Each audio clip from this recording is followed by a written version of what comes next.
forces betray you. You are now seeing what you fear. The Scarecrow's fear toxin strikes again. Here's one of your fears now. The villain from Scooby-Doo 2, Monsters Unleashed. It's Batgirl? Oh, sorry.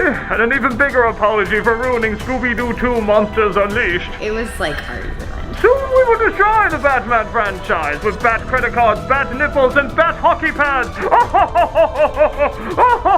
Didn't we just do this? What's that? Didn't we literally just do this plan like 2 reviews ago? Yeah, like some characters are different, but isn't this like the same thing? How dare you? This is far more expensive. And far more familiar. Look, you know how everyone said the one with the Joker is one of the greatest things ever made? Yeah. Well, we're taking inspiration of the lesser one before that. Isn't that like backwards? Of course! It's the most Christopher Nolan thing to do. Whatever, you're gonna get hate for this no matter what. I suppose you're right. Roll the thing.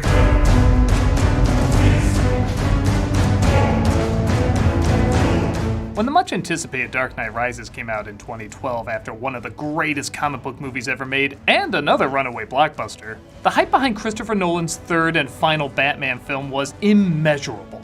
And I will say, the people who loved it insanely loved it, and the people who didn't, I think were given the same treatment as the folks on the Gotham Bridge. I, as you probably guessed, was one of those people who didn't care for it. In fact, I hated it. I loved The Dark Knight so much that I was ruthless on this film. I haven't even watched it since it first came out. Well, 10 years later, I put it on again, and I have softened a bit.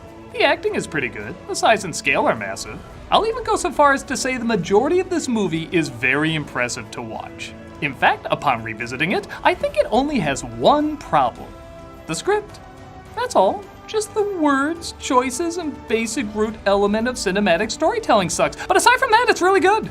Okay, I know I'm gonna get ripped apart for this, so I'll try to praise what is legit awesome about this film, but I'm not gonna pretend the stuff I think is bad isn't bad. As always, I'll be as honest as I can, for better or worse. Hey, what are you doing? Trying to hide yourself so you're not connected with my opinions on this movie, aren't you? Hey, if you want to ruin all that DC goodwill you've built up, then keep me out of it. Yeah, fool me once, right? Okay, fair enough. This is my solo Yep. Definitely solo. review of Dark Knight Rises.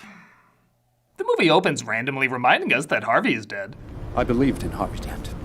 Thanks. Just throw this in there too in case we forget. But it gets pretty cool with an intro clearly trying to top the bank robbery opening in the last one, but who cares, it kicks ass. CIA agents capture the mercenary known as Bane, played by Tom Hardy, and try to make him think they're killing his henchmen.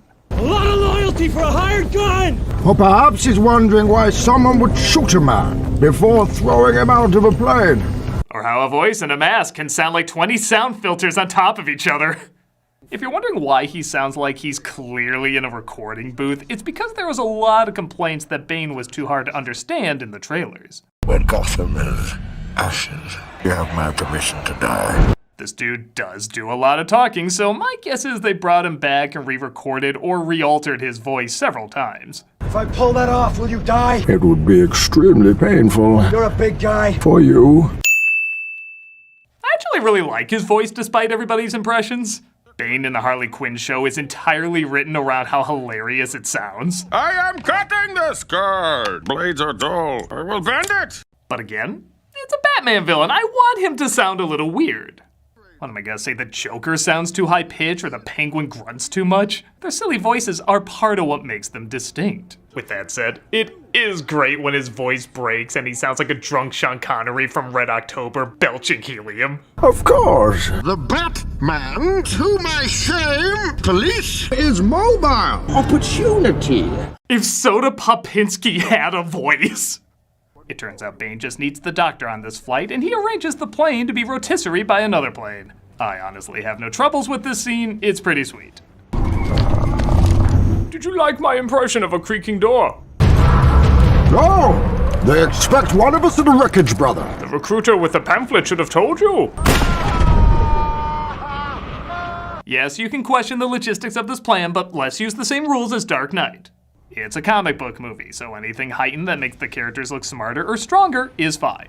However, anything heightened that makes the characters look stupid or lazy, I'm going to call out. Because that's not fun, that's stupid or lazy. Like at Wayne Manor, how Gordon is about to tell a group of cops he lied about Harvey Dent and the Batman for 8 years. Maybe the time isn't right. Don't worry, he's not that stupid. He'll just carry it around on missions, so a criminal may find it and read it later. Not to go into spoilers, but a criminal finds it and reads it later. The mayor's gonna dump him in the spring. Must be popular with his wife. Not really. She took the kids and left for Cleveland. Yeah, that's right, Gordon's family left him. Isn't that exactly what you were hoping for at the end of Dark Knight? Oh my god, the suspense. I hope after this they get divorced. To be fair, he did pretend to be dead to protect their lives, resulting in their lives being threatened, but piss off, comic books. Ever lay eyes on Wayne at one of these things? No one has. Not in years. Bruce Wayne has stayed out of the game for 8 years, and all the aches and pains catch up with him, forcing him to walk with a cane. And a stick to keep his balance. I don't care, it's mine! It's mine, man, joke, and I love him! But Selina Kyle, played by Anne Hathaway, plays Never Once in this movie called Catwoman, who tries to get Wayne's fingerprints. Call me crazy, but I figure Batman and or Bruce Wayne would have better security than this. You wouldn't beat up a woman any more than I would beat up a cripple. I was the Dark Knight! Good night, Mr. Wayne. So I know some people love or hate Anne Hathaway, and I'm honestly indifferent to her. So when I first saw her in this, that was my reaction. Indifference. She was just another Catwoman to me. Didn't leave that big an impression. Watching it again, she's both a little worse and a little better than I remember. Put bluntly, she sucks as a villain. You gotta be kidding me. No guns, no killing. Where's the fun in that? I never buy it. It looks like an act. She plays evil the same way a villain at a kid's birthday party plays evil. It's clearly for show. Still don't trust me, huh? How can we change that? However, I do kind of buy her as a badass hero. Catwoman always flip-flops between sides, and when she fights, or even just walks alongside Batman, it does look pretty cool. I'd probably buy her more as a warped version of Batwoman or Batgirl or something. Speaking of which, can I be Robin? You have something you want to ask me, Officer Blake? Joseph Gordon-Levitt plays Officer Blake. You should use your full name, Robin. Holy self-service. Who figures out what nobody else in Gotham could. Bruce Wayne is Batman. How? Just the look on his face. My mom died when I was small. I'd seen that look on your face before. It's the same one I taught myself. Right when I saw you, I knew who you really were. Oh, goddamn this script. Goddamn this script. I know I said I wouldn't attack any heightened elements in this, but this isn't heightened, this is freaking supernatural. He figured it out having never seen or heard Batman, but just by looking at Wayne's face. Holy underwritten metropolis. And the funny thing is, this wouldn't be hard to fix. Just have Batman walk by him at one point and Blake be like, I recognize that chin. That'd work, I buy that. At least he would have seen the two to compare them. But this psych kid is a damn miracle. He could have made millions outing other superheroes just by looking at them. Diana Prince, Clark Kent, Peter Parker, Jennifer Waters. Congratulations! All these heroes are being hunted down and or destroyed. Don't talk. You've done enough. Speaking of which, and I do literally mean speaking of which, you notice how much damn talking there is until Batman shows up? It takes him 45 minutes to appear, which is honestly fine as the other movies took their time setting up stuff too. But it always felt like something was moving forward in those movies. Bruce was having flashbacks or traveling place to place before he became Batman. Gotham's law enforcement were trying to take down the mob with Batman's help before the Joker story really got going. This is literally just people sitting around explaining exposition. Maybe for a second you'll see Catwoman do something or Bane do something, but it's mostly just people in one spot yapping. Trying to talk to a man who threw away your investment. Do you understand only money and the power you think He goes by his gut, and it continues to bother him no matter what. You and Dad cleaned up the streets, you cleaned them good. I'm not hearing the questions. A lot of guys been going down in tunnels. The foundation is funded by the profits of Wayne. Even before you became a recluse, you never came to this. No, you came here from your walk up in Old Town, a modest place. You should hear the rumors surrounding Wayne. Hey, I bet the story about Alfred hoping to see Bruce and a loved one in Florence will be how the movie ends. How do I know? Because it's the only time we cut away from somebody talking. And honestly, I'd be more lenient about it if the characters were as interesting as Dark Knight or Batman Begins. All the new characters introduced in those movies were really engaging. Even the gangsters, which you've seen a million of in these films, all have distinct, memorable personalities. All the new characters here are forgettably generic. We got Blake. He's tough. One of Bruce's biggest investors, Miranda. She's tough. Selina is fake tough. I completely forgot Daggett was in this movie, and that's one of my favorite Batman villains. He's clearly you don't know much of anything, do you? Where's Bane? Annoyingly whiny and tough. I guess there's Matthew Modine, who does have a pretty good arc by the end, but until that point, he's also pretty whiny when not tough. I'll give it this, I am happy when Batman shows up, not because he's gonna save any of these boring people, but because something is finally happening. But this does raise the question, how will he get past years of being physically disabled? Better, off we go.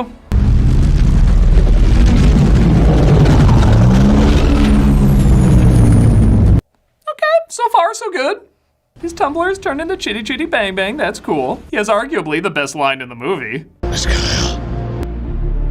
So that's what that feels like.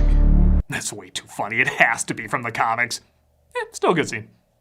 They just don't care. Yes, he still has that voice, and yes, he still mouth breathes so much I can't help but make this sound.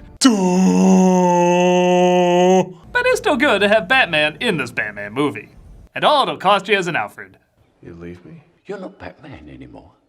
You have to find another way. Yeah, remember the Alfred that said endure, take it, Batman can make the choice no one else can? You spat in the faces of Gotham's criminals. Didn't you think there might be some casualties? Things were always going to get worse before they got better. Well, now it's give up. Let someone else do it. No one cuddles me at night anymore.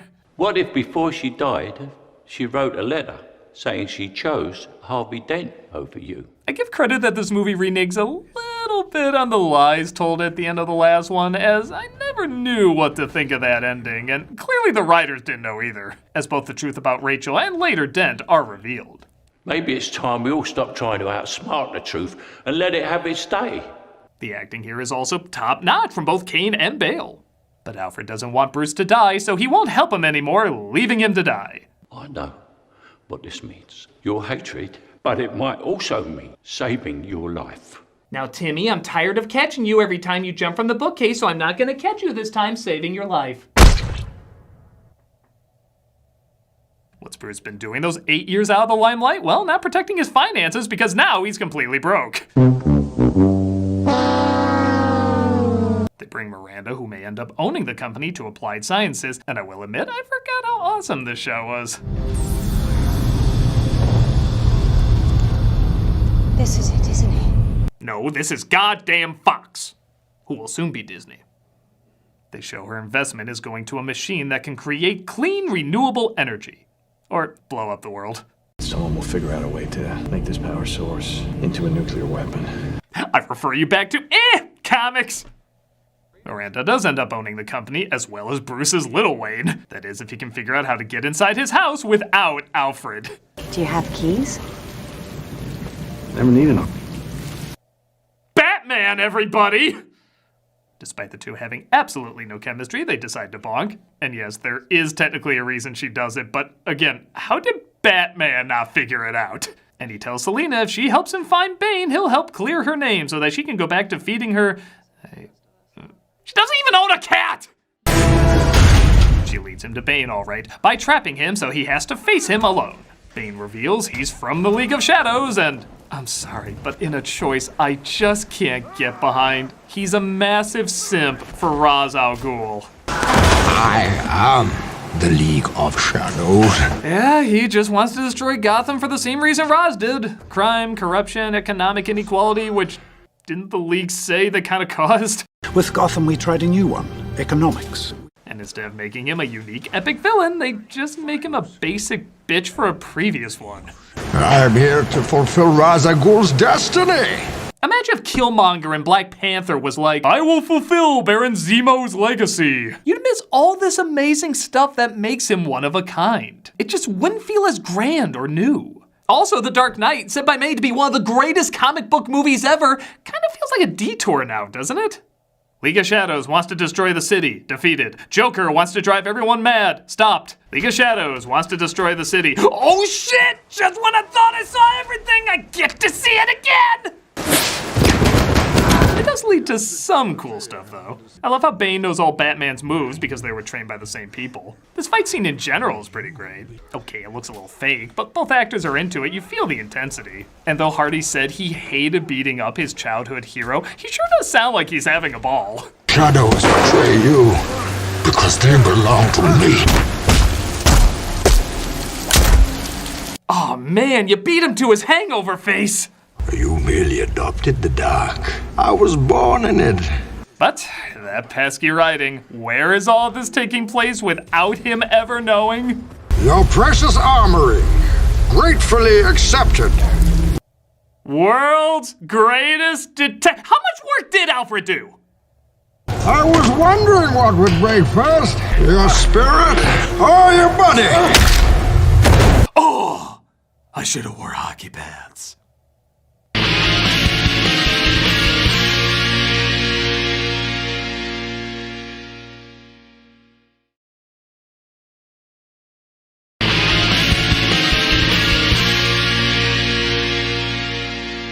Tries to leave Gotham, but is picked up by the police. The Dent Act allows non-segregation based on extraordinary need. Wanna hold my hand?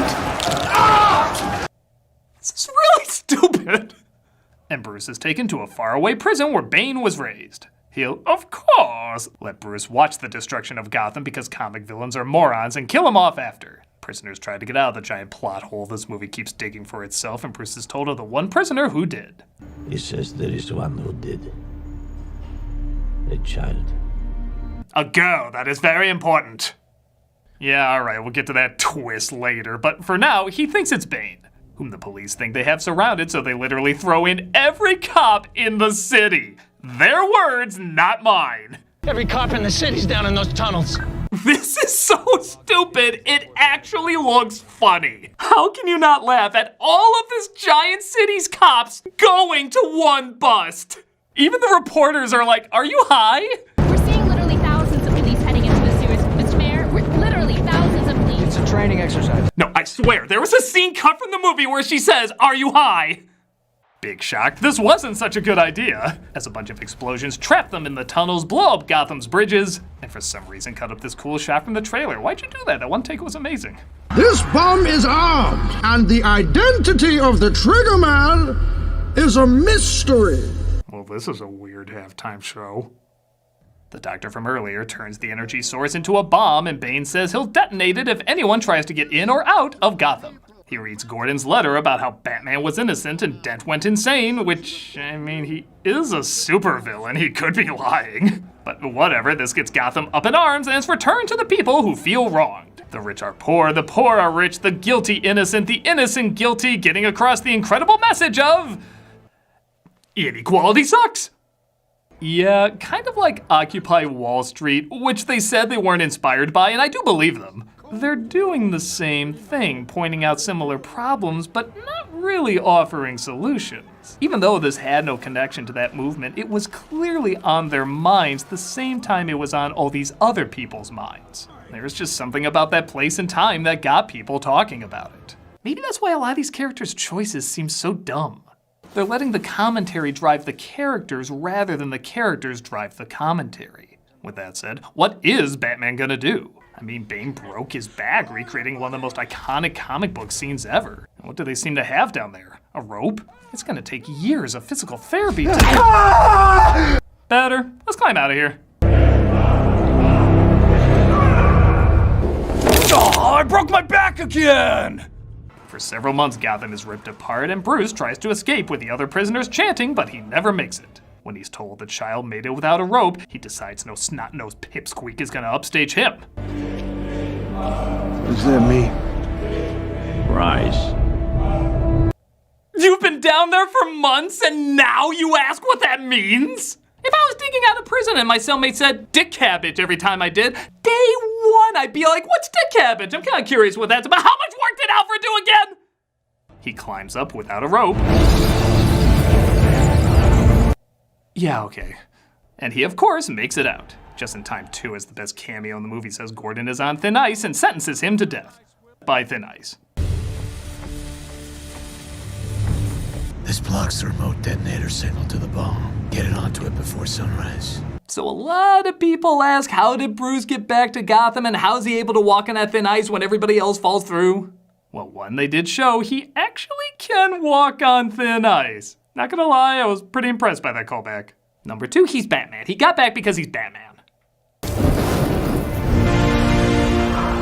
Impossible. Can't believe my prison with no guards and a giant hole a child jumped out of didn't work!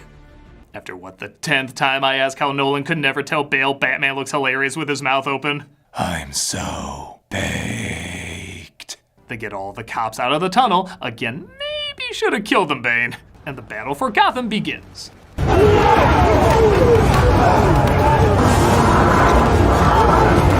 I'll say this too, you really do see the money on the screen. Not only is it impressive that all those people are really there and not CG'd in, and that there was at least an attempt to make it about the city and not just Batman, but the effects for being 10 years old hold up pretty good. If anything leading up to this made a lick of sense, I'd totally be invested. Go, go. Is he back? Is Spider-Man back? I'll pretend I didn't hear that. World's greatest detective finally puts together, maybe hitting Bane's mask will work. Yeah, even the CIA agent figured that out right away. If I pull that off, will you die? And he finally gets him down for the count. Where's the trigger? What? Never give it to an ordinary citizen. What? Ironically, I can't understand you. Tell me where the trigger is. Then you have my permission to die. So that's what that feels like. But we get our big twist, I guess. It was Miranda all along. My mother named me Talia before she was killed. It turns out she's the kid that escaped, and she's the daughter of Ra's al Ghul, and I don't know. Is this what you wanted? Catwoman and Bane in a movie together, and it's a last-minute twist daughter of a villain from 2 movies ago that's our mastermind? This isn't like Marvel where there's like 5 films to try this out on. This is the climax of only 3 movies, with a roster of amazing villains, and we're ending with her? Okay, you got 10 minutes of climax left. Maybe the writing for her will be really stellar. His only crime was that he loved me. That is a fake line. You put that in as a joke. These are Oscar-nominated writers! They're ready to go up with the city as she gets ready to set off the bomb with her detonator. Where's the kaboom? Gordon turned off the bomb, so she rushes to find him, which is good. She shouldn't have to see Bane go out like a bitch. About the whole no guns thing, I'm not sure I feel as strongly about it as you do. That's an orgasm of lame. Well, it's gonna take Bruce a while to recover with that knife in his side better. But they discover the bomb is activated, and naturally, Batman has to sacrifice himself, flying the bomb away from the city. I'm still so baked. After his supposed death, I guess they throw a Great Gatsby funeral because almost no one attends. Probably because people are too busy going to Batman's memorial. And nobody puts together they died on the same day. Honestly, it's a little douchey even after he's dead. None of his friends say, oh, by the way, this guy was Batman. He was a good dude. I mean, they literally made a statue out of him. I don't think they're gonna charge you with anything. It's not even an accurate likeness. His mouth is closed. I'm so sorry. I failed you. You trusted me, and I failed you. I mean, you did. How's that whole I'm gonna leave you to kill yourself so you don't kill yourself thing work out? Wayne Manor is turned into a center for at-risk kids led by Blake. Robin. Oh, blow me. Where he discovers the Batcave below. And if you're like me, you know when this movie really should have ended.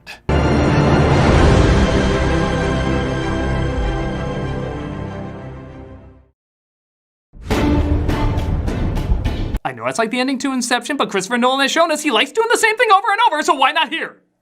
It'd be so good if it was left open. Did he see him? Did he not? Was Selena there? Was someone else he found there? Your imagination and your interpretation of the characters would fill in the blank. But instead, Bruce found the exact cafe he went to in Florence. Absolutely nobody recognizes a face that was constantly on magazines, and this trilogy finally ends.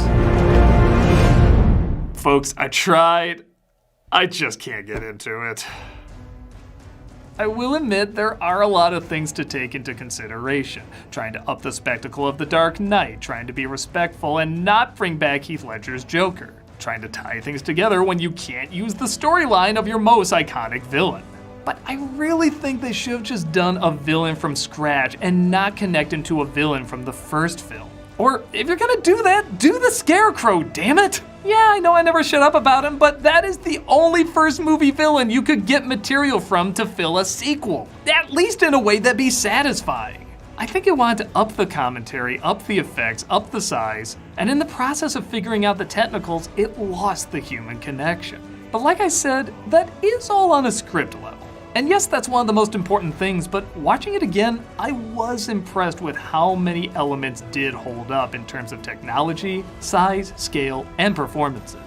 You legit feel the effort with every frame. It in no way feels like a lazy movie, just a misguided one.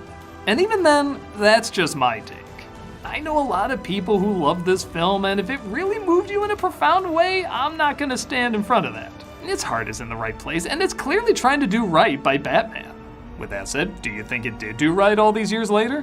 Were you like me and felt it couldn't live up to the hype, or do you feel like it followed through on all its epicness? Also, how do you rank the Dark Knight films? I know my ranking's pretty obvious, but I'd love to know yours. Whatever your thoughts on the Nolan trilogy, I think we all owe him a big thanks for bringing back Batman into the cinematic spotlight, reminding us why we love the shadow of such a powerful symbol.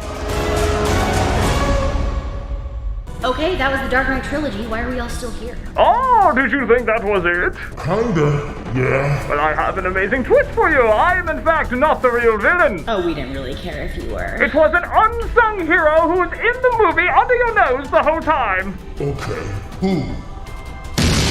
Hey guys, Tony from Hack the Movies here. Wait, how is he the villain? He wasn't even in Dark Knight Rises. Oh, yes, I was. I so rarely talk about it. Here's the bandana I wore while shooting, and here's a couple pictures I took from the set. Just watch the stadium scene. I'm right there, behind the goalpost. Unexpected, isn't it?